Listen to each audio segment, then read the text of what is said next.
So on songwriting, Yeah. No, so just a thought. Me on songwriting. So, we were talking about before, um, the singer-songwriter thing. I think you just said earlier, uh, like the pop singer style is for you to know what they're saying. The rapper styles, they want you to figure out what they're saying. And the songwriter wants you to feel what they're saying. And how I was saying that the songwriter is able to deliver a deep and complex message without the white noise of rhythm and technical difficulty. yeah, And how I think that's really cool. I was just thinking, there's some rappers that do that, and I think one of the rappers who does that actually extremely well, and is like, I think one of the reasons I really like him, and one of the reasons he's underrated, which I've never been able to put my finger on, is actually I think Big Boy. I was in the bathroom just thinking, for odd reasons. But I was thinking that he's got a line just bumping and grinding until we got slimy, and I was like, slimy, what an interesting word choice to use for sex, because it's actually really accurate. It's like really accurate. It's not really poetic, but it's very clear and depictive. And I'm like, man, I don't know a lot of people that would have used the word slimy, right there. And I think that's one of the dopest things about him. And one of the reasons that he's not appreciated, because he's like rhythmically kind of sloppy. yeah, With his cadences, not that his cadences feel like he's stumbling over them, it's just the way that they're set up. Though he delivers them well, they are not punctuated. They're not accentuated by the flow. yeah. He has an odd style, one that's not necessarily like what people are used to. He always has a very different way of writing, Right. the way his flow works. Yeah. And I put together a video comparing Big Boy and Andre. And so I've been thinking a lot about his lyrics recently. I really like Big Boy. I was one of those people who was like, yeah, Andre would go. Big Boy's Andre's partner, until someone made me make that comparison, which was like Stick Figure. Yeah. Wonder Boy and them, and they were like, nah, man, funk Andre, because they're all mad at Andre at the time. And they were like, for real, Big Boy's doing it. And when I really listened to Big Boy, I was like, wow. And then I got to Some Chico Dusty and listened to that album, and it was like, whoa, dude. Like, the way that he says what he says is different, and it's not in the way that, like, an Andre would say it. When he would, like, throw up stuff, where he goes off on, like, these crazy tangents, and the story is so irrelevant that it's relevant, and then he says things that are really poignant, but hood, kind of, from an odd perspective. Like, it's not really Big Boy, but Big Boy to me is actually the one that's more, the things he says are more cloudy, but I think it's because they're actually more clear, but in a rap context. Go back and check your calculations like a sniper in the bushes without rifle adaptation. You know what I'm saying? It's like, you're like, what? Oh. And then you're like, oh, that's just really good. That's just like really good imagery. Like, wow. An estimate is needed for your underestimation. I'm like, they're not super crazy, witty, and clever, but they're like, they really put you in a certain space of thinking about exactly what he wants you to think about when he says his line, which is something I think is more appreciated in the singer-songwriter genre than necessarily in the rap genre, unless it's the part of storytelling. Never in the metaphorical sense, but if it's for a particular story, I think people like that. But not necessarily when it comes to punchlines. They're like, oh, I want the snap reaction. Yeah. I want the knee-jerk reaction. You want to know, they go, oh. Right. Not that, like, now we're in a different place, and now I'm going to stick with this theme, but not by just saying references to the theme, but by actually sticking with the theme of thoughts, of calculations. Because, like, I never even noticed, like, the Mighty Adiovers is a lot about calculations and estimations and things like that, which is, like, they're very loosely related, unlike Andre's verse, which is, like, knights and Dracula and stuff like that. And I mean, it's, when you think about it, it's very clear what he's talking about the whole time. Whereas like Big Boys is like more loosely connected, but when you trace it back, thought-wise, it's actually very clearly connected. Although it's not as mythical as the dragons and knights, you know, with Andre's theme. I think that's another reason why they work so well together. Yeah. I don't think people realize how much they actually complement each other. Yeah. Yeah, they've always been a great compliment to me, just because they are both so different. Yeah. But yet, they start in like same areas, and then they just branch off from there. Yeah, yeah. It's really dope how they do that. Yeah, So another reason why I think we can do so well with our collaborations, because we can both approach things from different angles, right. Yet we both still come to the same point. I agree. Like, it was so perfect, like what you did. Everyone has said this too on the For My Niggas song. The FM. Trying to get used to referring to it that way. Yeah. I think it'll be really good. I still haven't quite decided how to present that song yet. Yeah, it's probably gonna have to be how you put it up on YouTube too, just because of searchability. Right. Right. Because once you start putting words like that, it like starts going off the search bar. yeah. Like, well, we're not gonna do that. We're not gonna do that. We're gonna go ahead. We have a white background. We can't do that. Right. I'm gonna not push that for you. It's a little. No. But yeah, no. I like what you did with your verse. How it was. Like your verse wrapped it up very perfectly, and I mean, we talked about it before. Just like the progression of the song, where like I came up with the concept. Yeah. You know, and with the skit and the song, I clearly set up the concept of looking at the N-word from a different perspective. But in the song, I don't even touch that topic. You know, which is how I feel like Andre actually approaches things sometimes. I don't want to put too much up about it because I talked about it in my other video, but in the song "Can't Wait," you know, "Can't Wait," Sleepy Brown. Yeah. I like that song. So like, always loved Andre's verse. When I thought about it though, Andre's verse is so irrelevant to the concept of the song. I mean, you think about it, like Andre just tells a really long story. Like, you did the same thing on International Players Club too. Yeah, it's like everybody else is really being a player, and he's like settling down. Right. But it's like the essence of his story fits. Yeah. The story itself doesn't fit. So what he ends up doing is it's like a prologue. You know, it's like this is the prologue. This is setting up the concept of the story. And what he does in Can't Wait is the same thing. Leather in the summer, silk in the winter. This is such an art. Where do I begin? Used to sing tenor in the church choir. Really, I was flexing, but the girls, they went by.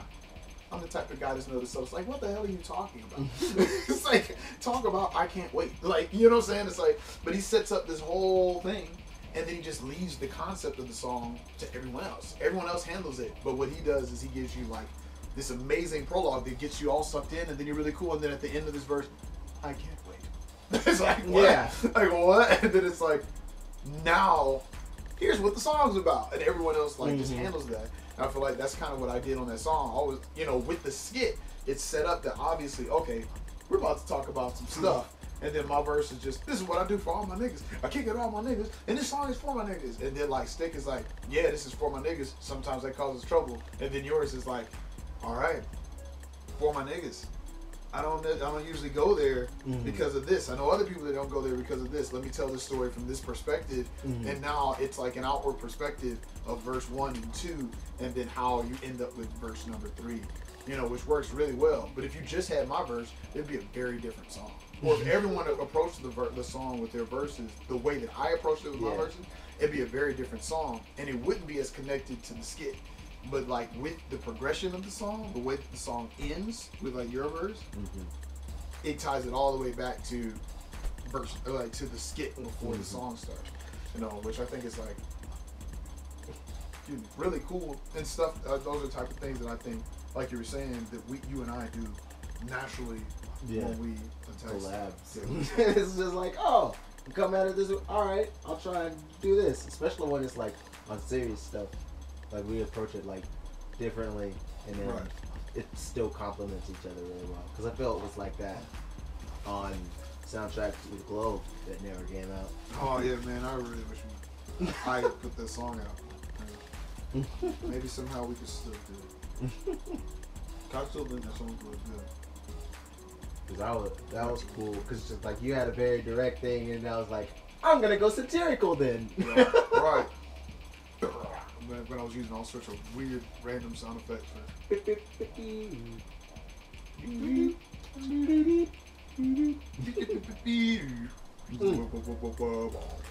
So now I was talking about weird sounds that become like building blocks.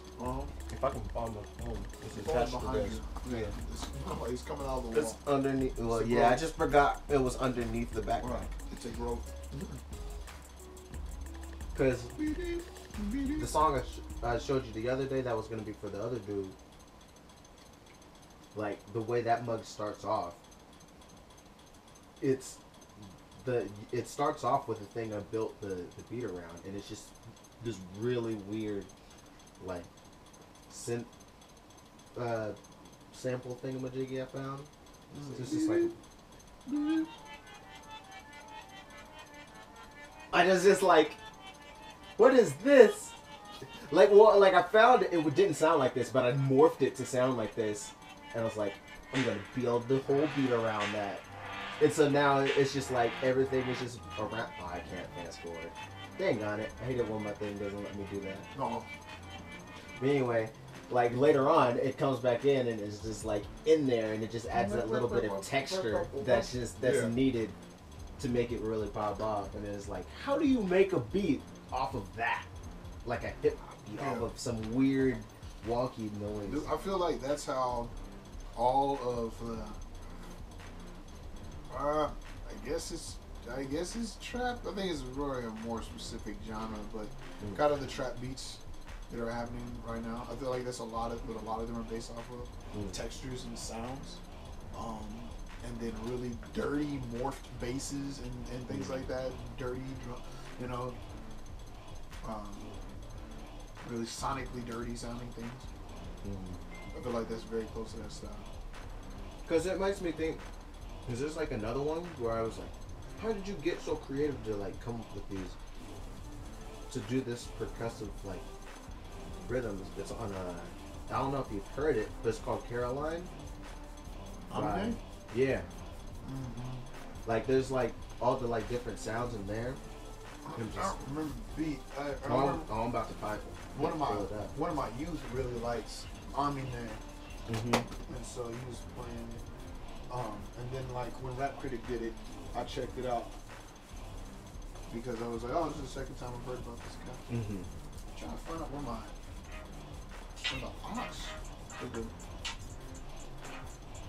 Like it just decides to continue to have the little ding ding ding ding through the whole thing, so it keeps that. But then like when it gets to like the bridge or whatever, and it has like, I'm like, how do you think to just the way the beat is created? I'm like, okay, so you just have these rolling hi-hats that just keep going up and down the scale or whatever. That. I'm just like, what? I'm like, how do you think to just like, what makes you think, oh yeah, I should put like some weird pots and then mix it with congos and bongos. I'm like, what? I love it, man. It's just like cool. It's just like, who thinks to just do that? Yeah, just texturing, man. I love that type, and I love that type of stuff. Like, that's one thing that I really still love about even the stuff that I don't like, is that the texturing.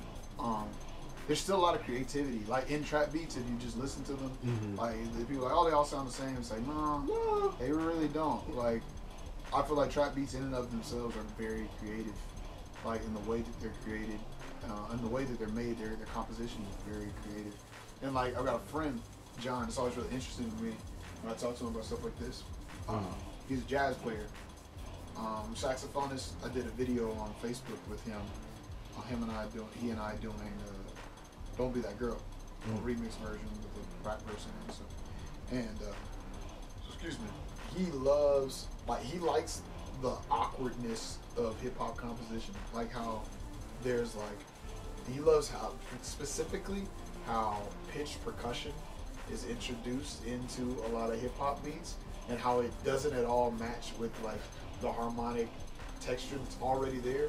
So it just kind of creates this separate dissonance that just stays there on the beat, like ding-a-ling, ding-a-ling, ding-a-ling, ding, boom, boom, boom, boom, ding-a-ling, ding-a-ling, ding-a-ling, ding-a-ling, ding-a-ling. It does not fit melodically at all, but it's there, you know, and he loves that. And then it has like its own like rhythmic trope and its own stuff that just kind of adds to it. It's really more of a like a Cage-esque thing, if you know that guy. Was it Brian Cage? Wow, it's been way too long since I've studied this stuff. But Cage was essentially like, he is like the king of what was it? What would it be? It's not minimalism. Postmodern. Wow, it's been way too long since I've studied this stuff. Essentially, he made noise music. He's a Buddhist, and he was like, "Yo, this is music." He made a song called "It's a Time." I don't remember the actual time. We'll call it 3 minutes 15 seconds. And basically, I mean, that's just what it is. It's like, it's called 3 minutes 15 seconds, and you go and you sit at the piano, and you set up a timer, and you sit there for 3 minutes and 15 seconds, and you get up and take a bow and walk off stage.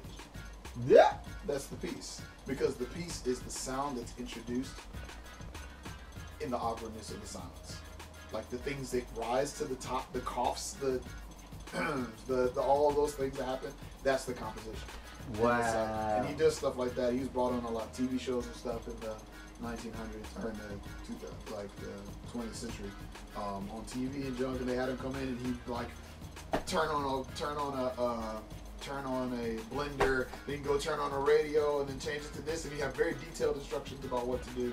But it's like, it all just sounded like noise. He's like, that's music. Congratulations. Thank you for playing my game. You know what I'm saying? It's just like, what?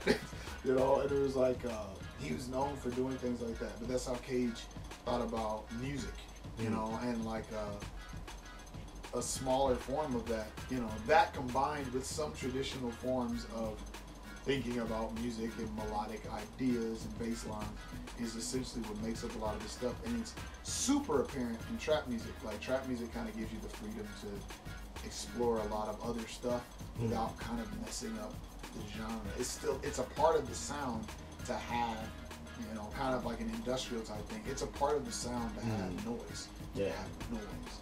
It's like a core part of that genre. But yeah, hearing stuff like the Caroline thing is like, made me just like, you know what? I need to try and do something with like with different percussion, because it just made me feel like I want to use like the not traditional rap drums. I want to actually use like other instruments and stuff. Yeah. And so this is like one thing that I ended up doing here. Pick it up, huh? Yeah.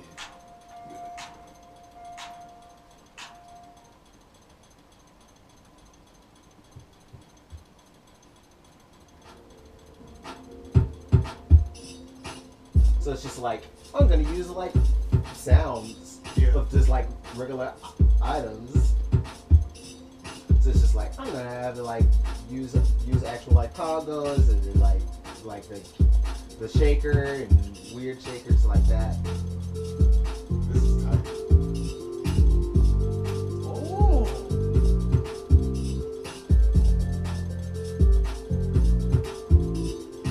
So it just created a nice little groove, and I was like, alright. Because I made this song for one of my coworkers, because they were like, I want you to make me an original song. I was like, okay. So I like was looking through like all the beats I already had, and I was like, none of these fit her. I guess I'm gonna just have to make one. And then I was just like, you know what? I think this will be it. This is tight. I like the vibe. I like the vibe it creates, like in the background. And then, of course, I had to give it the hip hop switch up. So like after this chorus here, it switches into like the typical hip hop thing, and then switches back. It's pretty cool. And what you make it do? You're the main attraction. Hey girl, you got the beat. That's why I had to make this rhythm just to move your feet. So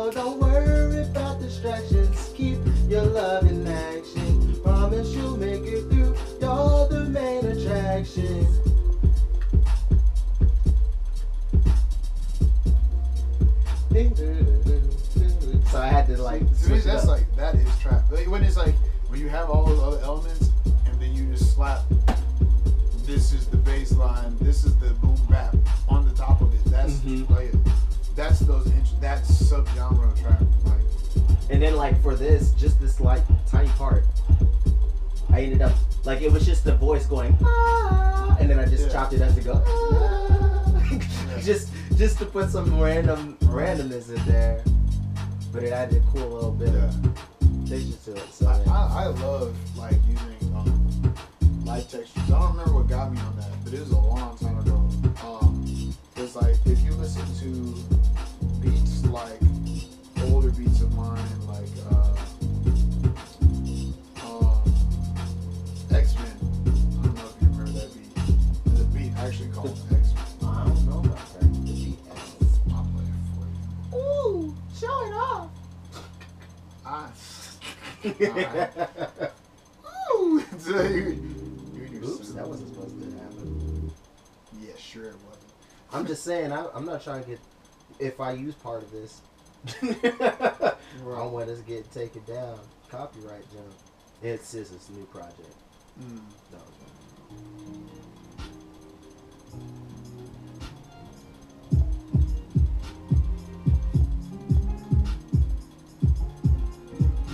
Oh, this is.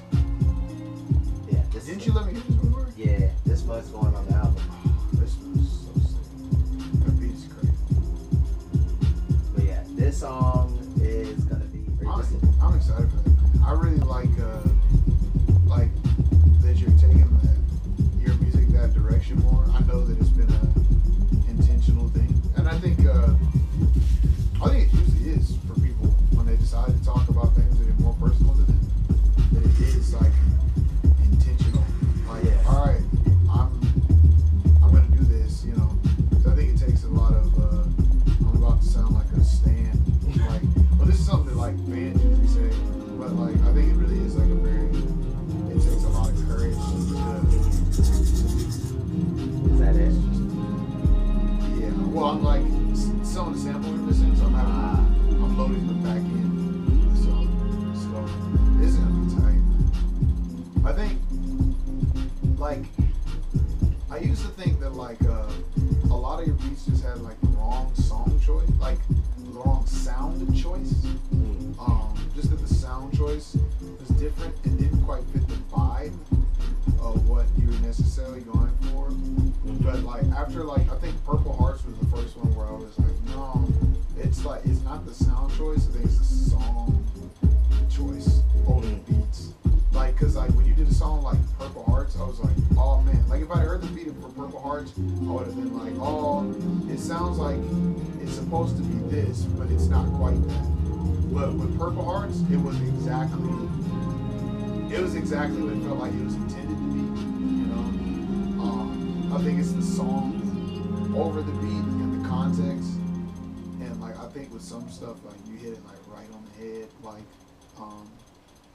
even with some other things that aren't your beats, just like song choice over beats, like that one joint that I sing all the time. There's something wrong. Can you hear this? Soul of the Game. Yeah, Soul of the Game is like in the beginning there was the word Smith. You know what I'm saying? I'm like, oh my gosh, that's so dope. People won't get the fact that y'all could Smith dope to me. But and like this one, like the song that I did to this one, I felt like when I go back and listen to it, it's like this is like so perfect. Like I couldn't have made that song over any other beat. You know, like this beat perfectly encapsulates the feeling that I was trying to that I wrote about. You know, and so I'm just like, yo, man, I think it's just like weird. Like the choice of how things go, and I think like your sound would be really well recepted. That I'll have a better reception in this time period with the type of beats and things that are coming out, and with the types of songs that you're making. I think it'll be really dope. All right, I got it. You got it. Whoop. Are you right now? Alright, but this is the joint. I thought about covering it too, but I was like, I don't know. I'll have to ask first. Covering 3 a.m. tech. Oh man, please be my guest.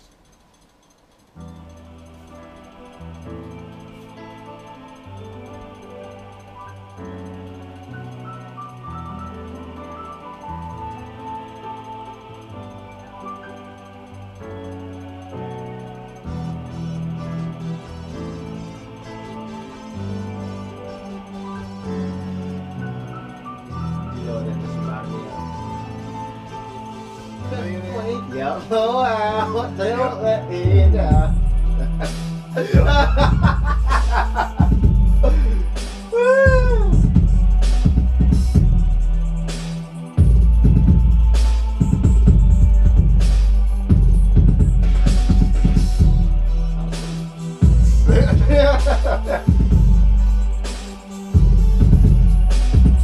This next part will be like kind of what I was talking about.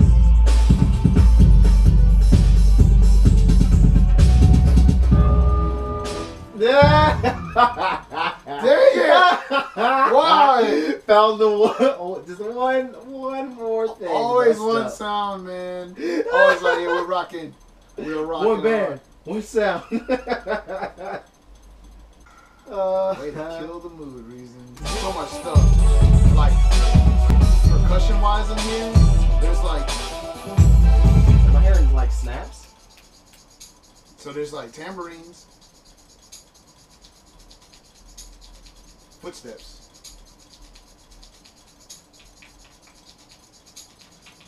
And then I pan the other footsteps over. Ah.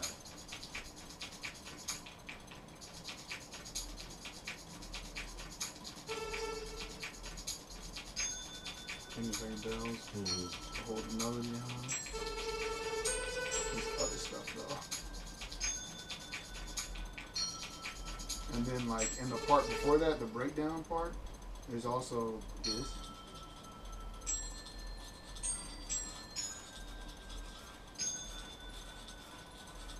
Wow, that's cool. Yeah, so I got teeth brushing Yeah. and all sorts of stuff. The another beat where I did stuff like this. Another beat where I did stuff like this is the Rupture Class beat. Rupture Class has tons of it's like claps. There's like tons of claps and footsteps and like stuff hitting and stuff. And I don't know if you. Yeah. But I think like I agree that it's like it's a cool technique. Yeah.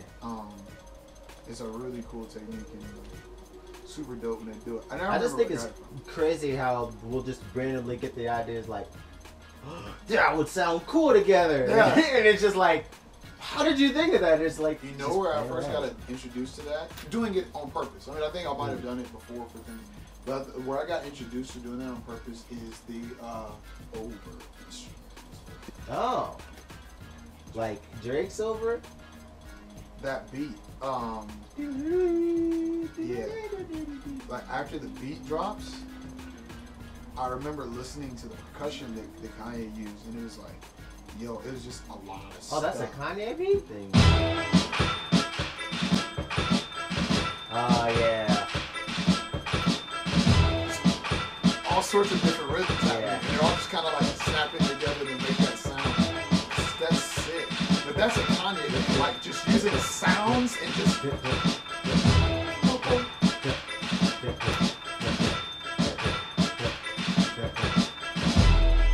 There's like 4 different layers because you have like the military type snare, and then you have the claps where you're doing their own rhythm, and they're like out with reverb, so they have the reverb too. Yeah. And then you have like that knock knock knock knock knock knock knock knock, and then there's like another snare on top of it, and they're all going at different rhythms, just steadily doing the same thing. Yeah. Which is like really dope, which I really like.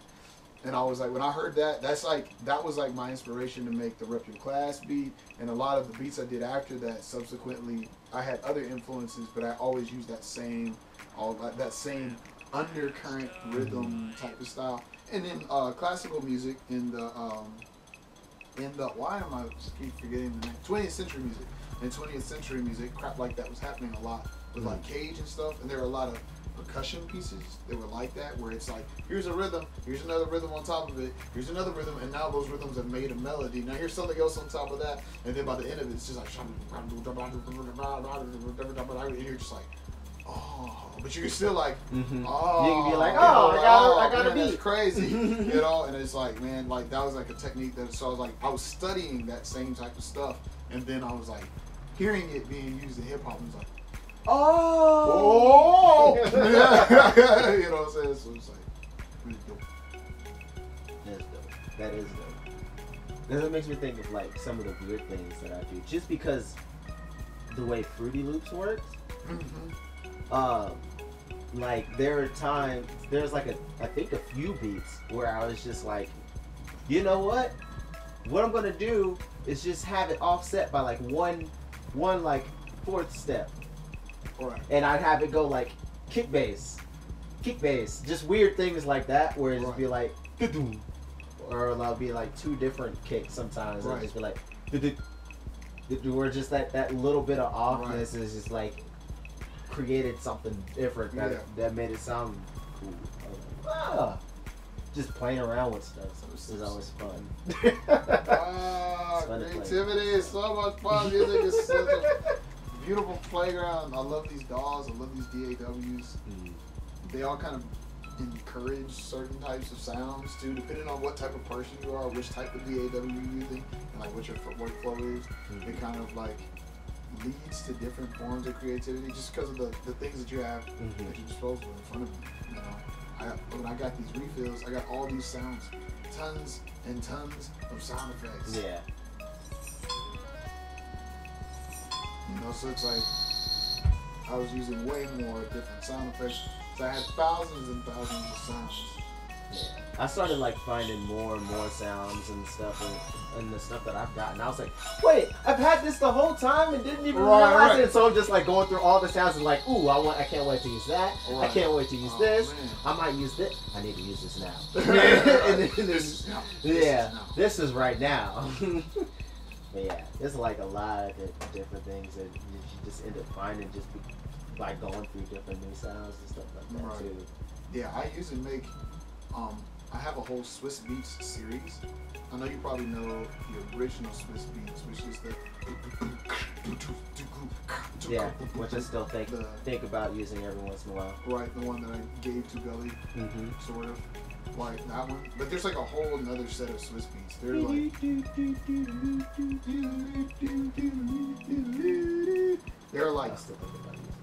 because I thought about saying maybe that could be the summer jam.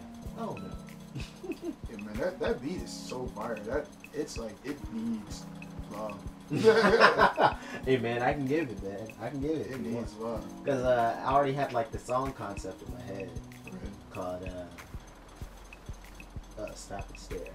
I do it for the ladies. You got Stop and stare. You got to do it. When you just walking by my eyes, I gotta stop and stare. First, then it just like it's just gonna be really simple. Just da da da da da stop and stare. Bro, you should let me do. Bro, you stop should. And stare. Bro, hold up, though. Oh, what, you trying to vocode on that, or No, do the harmonizer on it, or what you trying? No, I wasn't gonna do none of that. Even though that'd be interesting. I was about to get real you about to make it real complicated. That would be right. fire. If I didn't have like my mic's head is at the spot, so now when I record, I have to hold the mic. It's like really ghetto. It's like hella ghetto to have like such a good studio. But like, cause like just the stand, the part that holds it in, it's like still like, what the hell? It's still like, what the heck? What the heck is up with this? This looks weird. I think GarageBand updated or something. It looks like a downgrade though. It looks like an update. It looks like a downdate. It looks like it's older, man. I'm like, what the heck? What is this? Interface looking all weird. Hold up. Still weird. Hold up. Oh, right there.